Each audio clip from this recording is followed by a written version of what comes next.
अगर आप जानना चाहते हैं कि शूद्र कौन थे, तो इस सीरीज के पहले पार्ट ज़रूर देखें कि ब्राह्मणिकल टेक्स्ट और वेस्टर्न थेरीज कैसे गलत है और बाबा साहब का इस पर क्या विश्लेषण है। महाभारत के शांति पर्व से ये पता चलता है कि पैजावना नाम का एक शूद्र हुआ था जिसने यज्ञ किया और ब्राह्मणों ने पैजावना का यज्ञ करवाया और उससे दक्षिणा भी ली। यानी क्या शूद्र यज्ञ कर सकते थे? इसे समझने के लिए हमें ये जानना होगा कि पैजावना कौन है। यस्का के निरुक्ता से ये पता चलता है कि पैजावना पिजावना का बेटा था और सुदास ही पैजावना है। पर पैजावना को सुदास क्यों कहा गया? कौन है ये सुदास? सुदास का जिक्र 3 जगहों पर मिलता है, पहला ऋग्वेद में और 2 बार विष्णु पुराण में।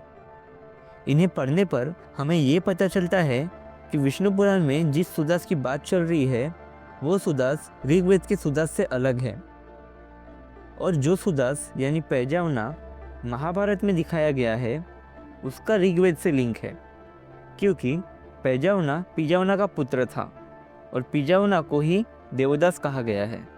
यानी सुदास ना ही दास था ना आर्य, क्योंकि आर्य और दास दोनों ही इनके दुश्मन थे, जिसे ऋग्वेद का 7वां मंडल दिखाता है। सुदास के पिता देवदास एक राजा थे जिसने कई सारे लड़ाइयाँ लड़े। यानी सुदास एक राजा था जिसका राज्याभिषेक ब्रह्मा ऋषि वशिष्ठ ने किया। इसके बाद ऋग्वेद में यह भी बताया गया कि दशरथ के युद्ध में भी सुदास एक नायक के रूप में था, एक हीरो जैसा था। इस युद्ध का कारण हमें साफ पता नहीं चल पाता, लेकिन ये पता चलता है कि ये धर्म को लेकर युद्ध हुआ, क्योंकि सुदास के शत्रु सुदास को इररिलीजियस कहते हैं। सायनाचार्य के अनुसार ऋग्वेद के मंत्र कुछ राजाओं के द्वारा लिखे गए जिसमें सुदास का भी नाम नजर आता है। सुदास अश्वमेध यज्ञ भी करता है। सुदास अपनी दानशीलता के लिए ही प्रसिद्ध था, जो ब्राह्मणों को दान देता है और वे उसका यशोगान भी करते हैं। ये पूरी बायोग्राफी हुई सुदास यानी पैजावना की, जिससे ये पता चलता है कि ये एक क्षत्रिय राजा था, पर महाभारत इसे शूद्र कहता है। सवाल है क्यों? क्या शूद्र आर्यन है या क्षत्रिय राजा? हमारे सामने 3 बड़े सवाल खड़े होते हैं। क्या सुदास आर्यन था? और अगर वो आर्यन था तो कौन से ट्राइब से था? और अगर वो शूद्र था तो शूद्र का अर्थ क्या है? ऋग्वेद में कई जनजातियों का उल्लेख है, जैसे त्रिशूस, भारत, तुर्वास, ध्रुयुस, यदुस, पुरुष और अनुस। पर इनमें से सिर्फ 3 जनजातियों के साथ सुदास का कनेक्शन था, जो कि है त्रिशूस, भारत और पुरु।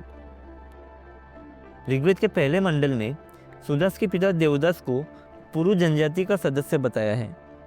हालांकि ऋग्वेद के 7वें मंडल में सुदास को त्रिशुओं पर हमला करते हुए दिखाया गया। वही दूसरे श्लोक में 10 राजाओं की लड़ाई में इन्हें एक साथ दिखाया गया है। अंत में सुदास को त्रिशूस राजा बताया गया। इसके अलावा ऋग्वेद के 7वें मंडल में त्रिशुओं को भारतों के समान बताया गया है। साथ ही देवदास को कई बार भारत के रूप में वर्णित किया गया। इससे ये साबित होता है कि सुदास मूल रूप से भारत जनजाति से संबंधित थे। पर अब सवाल ये उठता है कि क्या सुदास आर्यन थे? तो ऋग्वेद के 7वें मंडल में इंद्र को आर्यों की गायों को त्रिशुओं से बचाते हुए दिखाया गया है, जिससे भ्रम उत्पन्न होता है।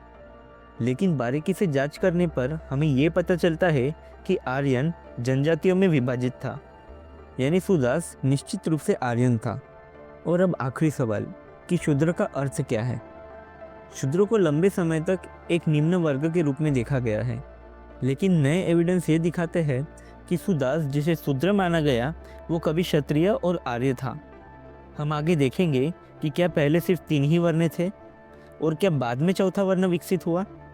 इसे जानने के लिए बने रहे और लाइक, कमेंट, सब्सक्राइब करना ना भूलें।